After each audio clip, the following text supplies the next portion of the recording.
पंडित जी, ज्योतिष विद्या का हमारे जीवन में क्या महत्व है और आप इस लाइन में या ज्योतिष विद्या में कैसे आए?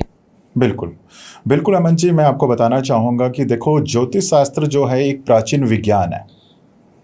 ठीक है, जो काफ़ी सदियों से चलता आ रहा है। और जो ज्योतिष है एक समुद्र की तरह है, जो जिसकी गहराई में हम जितना जाएंगे उतना इस पर रिसर्च हम करते रहेंगे। जी जी जी। ठीक है, अब आज हमने बात करनी है ज्योतिष शास्त्र का हमारे जीवन में क्या महत्व है और हमें इसकी हमारे जीवन में क्या आवश्यकता है।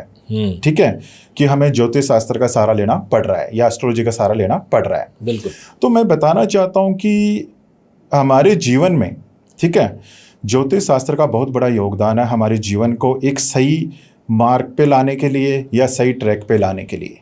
वो मैं आपको समझाऊंगा कि आज हम कहीं भी, ठीक है, हमें मान लीजिए कि कोई भी अपना हम किसी की हॉरोस्कोप देखते हैं, चेक करते हैं। ठीक है, मान लीजिए कि हमें कोई भी बिजनेस स्टार्ट करना है, जॉब स्टार्ट करनी है, कौन सी फील्ड हमारे लिए अच्छी है, किस फील्ड में हमें जाना चाहिए, तो ये सारी जानकारी हम अपने हॉरोस्कोप से प्राप्त कर सकते हैं कि किसी इंसान को कि इसके लिए कौन सी फील्ड अच्छी रहेगी, ये इसको जॉब करनी चाहिए या बिजनेस करना चाहिए, या कौन से टाइम पे इसके लिए ये काम अच्छा रहेगा, और इसका अगर ये जॉब कर रहा है तो इसके लिए पार्ट टाइम कोई बिजनेस अच्छा भी रहेगा या नहीं रहेगा।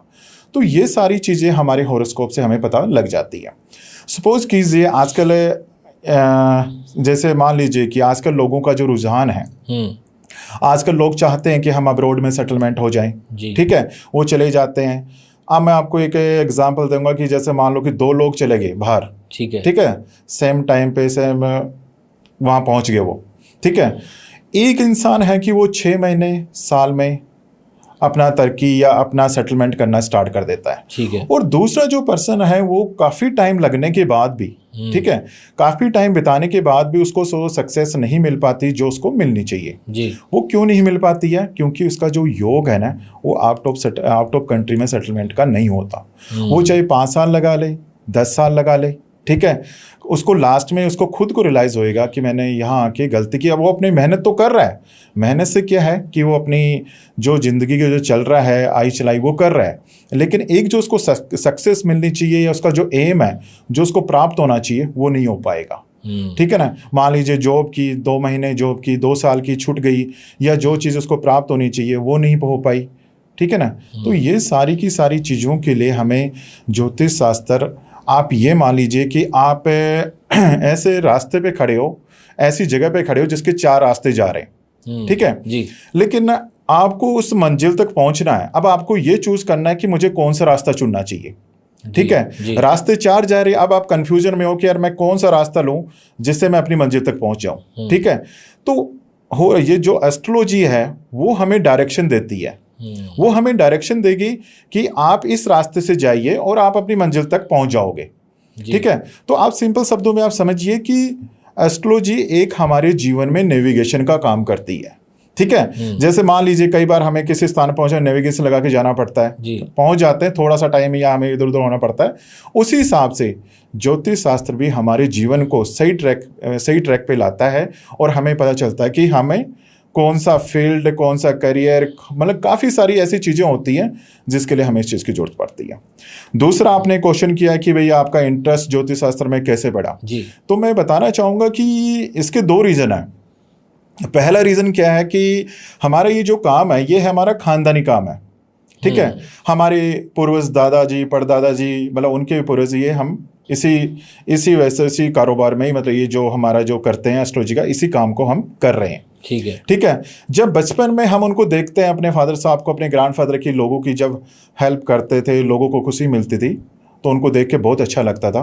तो इसीलिए हमने भी सोचा कि इसी एस्ट्रोलॉजी को ही हमें आगे बढ़ाया जाए। तो आज हमारे जो पीढ़ी दर पीढ़ी जो चला आ रहा है उसी कार्य को हम आगे बढ़ा रहे हैं, और लोगों की जितनी हेल्प हो सकती है उतनी हेल्प उनके लिए, जो भी हो करने वाला भगवान है, लेकिन कहते हैं ना कि इंसान जरिया बन जाता है। करने वाला सब कुछ भगवान होता है, लेकिन इंसान एक जरिया बना देता है कि भाई इस इंसान के जरिए आपकी हेल्प होनी है।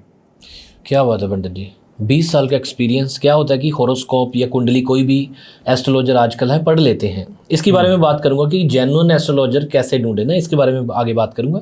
लेकिन जिसको एक्सपीरियंस होता है वो कुंडली को अलग हिसाब से, अलग पैरामीटर से वो जानता है। तो ऐसे ही कुछ टॉपिक्स और है मेरे पास। बिल्कुल बिल्कुल अमन जी, बताइए। अच्छा पंडित जी, ये टॉपिक है, ये ना इंटरनेट पे काफ़ी कुछ सुना है इसके बारे में, मांगलिक और नॉन मांगलिक। इसमें क्वेश्चन ये है कि काफ़ी सोचते हैं कि मांगलिक का नॉन मांगलिक के साथ शादी कभी हो ही नहीं सकती। पहले तो इसका आंसर देना कि मांगलिक लड़के को मांगलिक लड़की ही ढूंढनी पड़ेगी। बिल्कुल बिल्कुल। एक तो पहले से शादियां नहीं हो रही, उससे बाद में ज़्यादातर मांगलिक लड़के लड़कियां हैं आजकल, फिर लड़के लड़कियां मिल नहीं रहे। पहले तो ये सवाल है। और दूसरा, कुंडली मिलाप का क्यों ज़रूरी है कुंडली मिलाप करना, इसके बारे में बताइए। जी बिल्कुल अमन जी, देखो अभी हमारा जो आपने पूछा मंगलिक, पहले हम जानेंगे कि मंगलिक का कैसे होता है, कैसे मंगलिक योग बनता है और इसका हमारे जीवन पे क्या प्रभाव पड़ता है जी। और क्या मंगलिक नॉन मंगलिक से मैरिज कर सकता है या नहीं, वो हम इसको डिटेल में जानेंगे। ठीक है। पहले हम देखेंगे हॉरोस्कोप की, कहता है ना कि प्रथम, चतुर्थ, सप्तम, अष्टम और द्वादश, मीन्स कुंडली के पहले, चौथे, सातवें, आठवें और 12वें घर में अगर मंगलिक है, मंगल है, तो जातक मंगलिक माना जाता है। चाहे वो लड़की हो चाहे लड़का हो, ठीक है, वो मंगलिक माना जाता है। आज के टाइम में हम देखते हैं कि लोग अपनी हॉरोस्कोप कुंडली मिलान के लिए किसी एस्ट्रोलॉजर के पास जाते हैं जी। वो क्या देखते हैं, क्या चेक करते हैं कि अच्छा एक की कुंडली मंगलिक है, दूसरी की नॉन मंगलिक है, एक का मंगल नहीं है, दूसरे का मंगल है, तो वो क्या कर देते हैं कि डिनाई कर देते हैं सीधा ही। वो सोचते नहीं है कि हम इसका कुछ कर भी सकते हैं, या मंगल की स्थिति भी नहीं देखते पूरी तरीके से, जस्ट वो ये देखते हैं कि हाँ जी एक मंगलिक है, दूसरा नॉन मंगलिक है, तो वो उसको डिनाई कर देते हैं। लेकिन मैं ये कहना चाहूँगा कि देखो ऐसा बिल्कुल भी नहीं है। एक मंगलिक जातक का दूसरे मंगलिक जातक के साथ, ठीक है, मतलब मीन्स मंगलिक और नॉन मंगलिक के आपस में मैरिज हो सकती है। वो कैसे हो सकती है मैं बताऊंगा आपको। पहले तो हमें देखना होगा कि मंगल की स्थिति क्या है, मंगल की डिग्री क्या है, उसका प्रभाव कितना परसेंटेज है। सबसे पहले हमें ये चेक करना पड़ेगा। आज के टाइम में आप मान लीजिए कि कोई एक लड़का और लड़की 5 साल से साथ में है, ठीक है, वो रिलेशन में है, अब उनकी मैरिज की बात आई है, वो घर जाते हैं कि हमने मैरिज करनी है, ठीक है। तो आजकल क्या है कि कुंडली मिलान का बड़ा ही चलन चला हुआ है जी, ठीक है। आज के टाइम में हर चाहता है कि हम कुंडली मिलाएं, कोई दिक्कत हो, कोई परेशानी ना हो। तो कई बार जाते हैं और वहां पे बोल देते कि यार एक का मंगलिक है, एक का नहीं है, तो बड़ी दिक्कत आती है। चाहे लड़की हो चाहे लड़का हो, उनके घर वाले उसको डिनाई कर देते हैं। हमारे पास काफ़ी ऐसे केसेस आए जिसमें लड़का मंगलिक होता है या लड़की मंगलिक होती है, दूसरा मंगलिक नहीं होता। तो हमने उनको बताया कि घबराने की इसमें कोई जरूरत नहीं है, ठीक है। हमें पहले देखना है डिटेल में, अगर नहीं कि मान लीजिए कि हमारा 5 साल का उनका बच्चों का आपस में है, एक दूसरे के साथ वो जुड़े हुए हैं, और हमने एक छोटी सी वो एक मंगल का, चलो मंगल का डेफिनेटली प्रभाव तो पड़ता है, नो डाउट वो उसका प्रभाव पड़ेगा, लेकिन हमें ये भी देखना होगा, पूरा एनालाइज करना होगा कि मंगल का प्रभाव कितने % है, कितने % नहीं है, ठीक है। क्योंकि उनका 5 साल का रिश्ता है, एक दूसरे को अच्छे से जानते हैं। अब कोई नहीं चाहेगा कि उनका रिश्ता आगे खराब हो या आगे चल के, क्योंकि जब वो एक दूसरे को लाइक कर रहे हैं, एक दूसरे से मैरिज करना चाहते हैं, अगर उनकी मैरिज कहीं उनके अगेंस्ट होती है तो वो आगे चलेगी भी या पता नहीं चलेगी, ठीक है। तो वो कहते ना कि एक बसा बसाया घर खराब होने के कगार पे आ जाता बाद में जी। तो अब हम जो अभी टॉपिक पे आते हैं अपना मंगलिक का, ठीक है, जो मैंने आपको बताया कि 1, 4, 7, 8, 12 घर में अगर मंगलिक हो तो मंगलिक माना जाता है।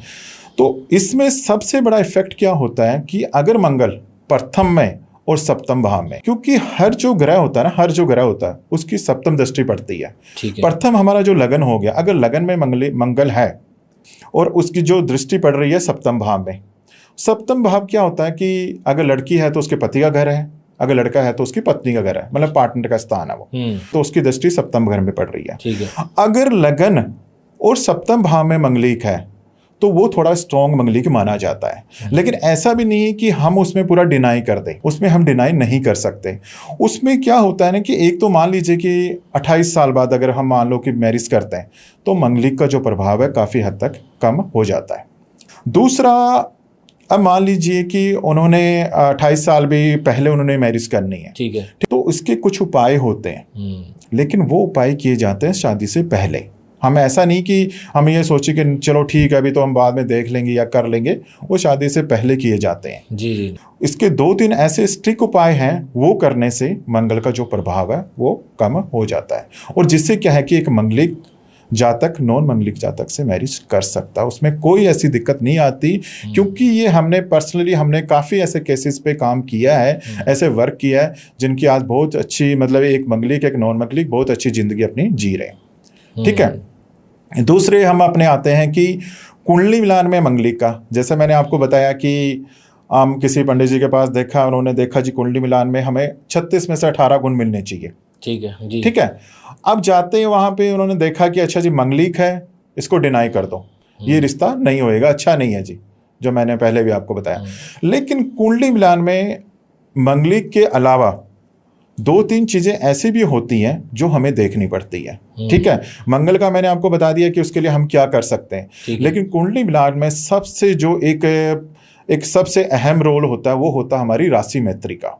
सपोज कीजिए मैं आपका लेता हूं कि आपकी कुंडली का जो स्वामी है, आपकी राशि का जो स्वामी है सूर्य, आपकी जो वाइफ है, धर्मपत्नी है, उनकी राशि, आपकी जिनसे शादी होने वाली है, उनकी राशि का स्वामी है शनि। ठीक है। आप बहुत एजुकेटेड भी हो, बहुत समझदार भी हो, हमारी फैमिलीज भी बहुत अच्छे से चल रही है, एक दूसरे को रिस्पेक्ट, सब कुछ अच्छा है, लेकिन अगर हमारी आपस में राशि मैत्री नहीं है तो वो आगे चल के क्या है कि हमारे विचारों में डिफरेंसेस आना शुरू हो जाएगा, हमारे विचार मिलने बंद हो जाएंगे, हमारे विचारों में बहुत ऐसा डिफरेंस आना शुरू हो जाएगा, हमें सोचने पे मजबूर हो जाएंगे कि ये रिश्ता चलेगा भी या नहीं चलेगा। चाहे होता नहीं कि कई बार किसी में एजुकेशन की कमी आ जाती है या कुछ किसी चीज़ की, लेकिन यहाँ पे राशि मैत्री का एक बड़ा बहुत अहम रोल होता है, जो ज़्यादातर एस्ट्रोलॉजर वो नहीं देखते हैं। वो जस्ट ये चेक करते हैं कि गुण मिल गए, 20 गुण मिल गए, मंगलिक है कि नहीं है, ठीक है जी चलो, यस और नो का जवाब देते हैं।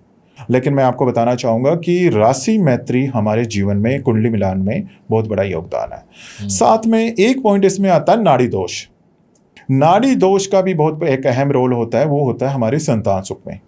तो कुंडली मिलान में एक नाड़ी दोष भी देखा जाना जरूरी है, उसका भी अहम रोल है, क्योंकि नाड़ी दोष की वजह से भी कहीं आगे चल के हमें संतान की वजह से कोई दिक्कत परेशानी ना आए। तो कुंडली मिलान में जो मैंने आपको बताया ना कि ये 2-3 पॉइंट है जो हमें हमेशा कोई भी कहीं भी अगर आप देखते हो, चेक कराते हो, एक तो मंगलिक का तो चलो हो ही गया, साथ में राशि मैत्री और नाड़ी दोष, ये जरूरी है।